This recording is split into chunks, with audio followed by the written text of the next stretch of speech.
January 2024. Overnight. A hidden fee wave hit nearly every MGM casino in Las Vegas. Resort charges climbed. Valet jumped to $40, and the Bellagio soared to a $55 daily bill. But something in Vegas started to break. Suddenly, the crowds thinned, the data shifted, and insiders whispered that all those extra dollars might be costing MGM more than they ever imagined. So what exactly triggered this unraveling? January 2024 brought a new line on the bill for anyone booking a room at an MGM property. The company quietly bumped resort fees by $2 to $6 across its Las Vegas portfolio. At the Bellagio, the daily add-on now reached $55, a figure that stood out even to regulars who had grown used to extra charges. A quick check on archived booking pages from that month shows the increase in black and white, room rates unchanged, but the final total climbing higher than before. The MGM press release at the time cited rising operational costs and the need to maintain world-class amenities as the reason for the adjustment. Yet for guests, the logic felt thin. The fee covered the same Wi-Fi, fitness center access, and local calls as before. The only real change was the price. Other properties like MGM Grand, Mandalay Bay, and Park MGM followed the same script, each adjusting their resort fees in lockstep. The company's explanation pointed to industry trends and competitive pressures, but the timing and uniformity left little doubt that this was a coordinated move. Even before the December spike that would come later, January's increase landed differently. For the first time, the extras were too obvious to ignore. Guests began sharing screenshots of their bookings, highlighting the jump from the advertised rate to the out-the-door cost. The unbundling logic, once easy to overlook, was now front and center, and visitors started to wonder what exactly they were paying for.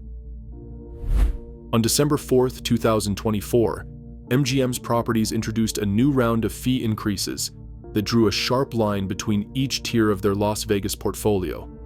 At the top end, Bellagio, Aria, Vdara, and the Cosmopolitan raised their daily resort fees to $55 per night, a figure that matched or exceeded the nightly rate at some off-strip hotels.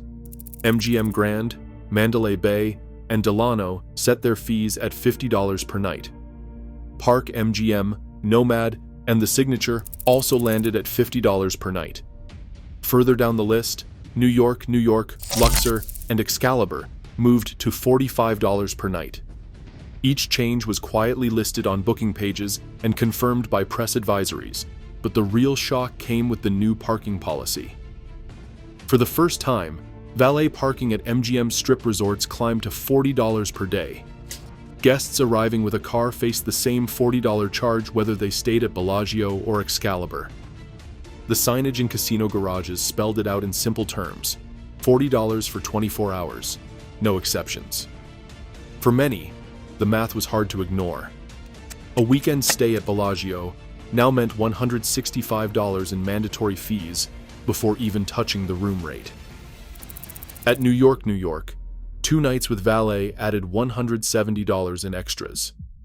The company's official stance pointed to inflation, labor costs, and investments in amenities, but the details told a different story. The pricing structure was no longer just about premium properties. Every guest, no matter the budget, faced a new baseline for what it cost to stay and park on the Strip. The escalation was visible in black and white numbers, and for many, it was the moment when the price of entry simply stopped making sense. STR's monthly reports from early 2024 paint a stark picture for Las Vegas. Occupancy rates at MGM Strip properties, which once hovered near 90% on weekends, slipped below 80% by March. The Las Vegas Convention and Visitors Authority tracked a similar trend. Total visitation dropped to 3.1 million in February, nearly 200,000 fewer than the same month a year earlier. Revenue was not the only sign of trouble. Average daily rates, which had climbed steadily through 2023, began to flatten. Revenue per available room, RevPAR, fell by 7% across MGM's portfolio in the first quarter, even as fees and surcharges climbed. STR's senior analyst Jan Freitag said in a May interview that rate resistance is now obvious at the mid and premium tiers, especially where add-on charges are most visible. Booking windows shortened. Cancellations ticked up, particularly at properties with the highest resort fees and parking charges. The Las Vegas Convention and Visitors Authority's quarterly tables showed a widening gap between published room rates and what guests actually paid after mandatory extras. The data revealed a new pattern. Guests were spending less per stay or opting for shorter trips. In the past, a dip in visitation might have been blamed on convention cycles or a soft economy. This time, the numbers pointed to something different, a direct response to the sticker shock of fees layered on top of rates. The cold figures told the story before any guest had to spell it out. Demand was slipping, and the slide was sharpest where the surcharges hit hardest. Inside the casinos, the new pricing reality plays out in small, personal ways. Dealers at MGM Grand talk about slower tables and lighter tip jars. Some mention regular players who used to visit every month, now coming only for special events, if at all. A blackjack dealer with 20 years on the floor describes watching her section shrink on weeknights, with more empty seats than she has seen since the recession. Housekeepers at Mandalay Bay say their room quotas have not changed, but the hallways feel quieter. Fewer guests means fewer rooms to clean, and the chance for overtime hours has all but disappeared. One housekeeper points to a schedule board. It was once filled with double shifts, now it shows mostly single lines. The changes ripple beyond the casino walls. On Tropicana Avenue, the owner of a souvenir shop says his foot traffic dropped by a third since the winter. He traces it back to the new comp thresholds and the rising cost of a basic night out.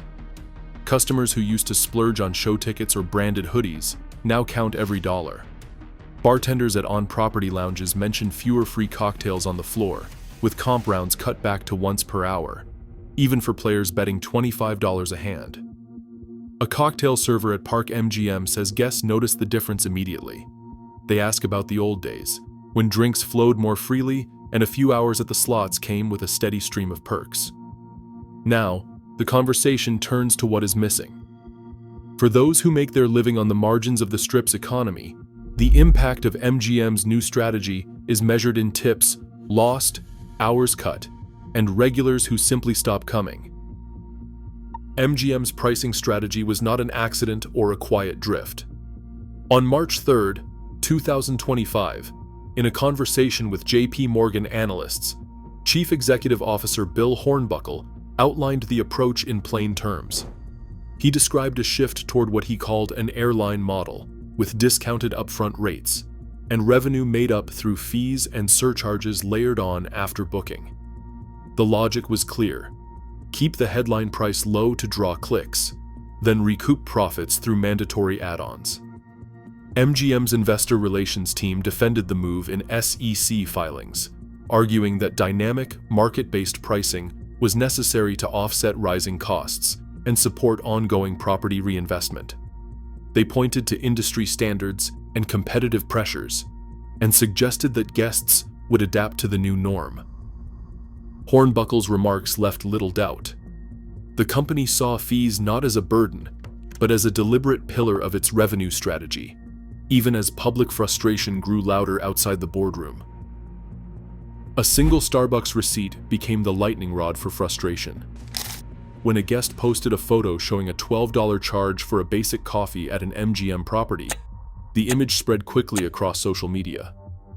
Thousands of comments poured in, with travelers sharing their own stories of sticker shock, from $40 daily parking to surprise service fees tacked onto bar tabs. The outrage did not stop at hashtags. Nevada's Gaming Control Board saw a spike in consumer complaints, many citing confusing charges and unexpected add-ons at MGM Resorts.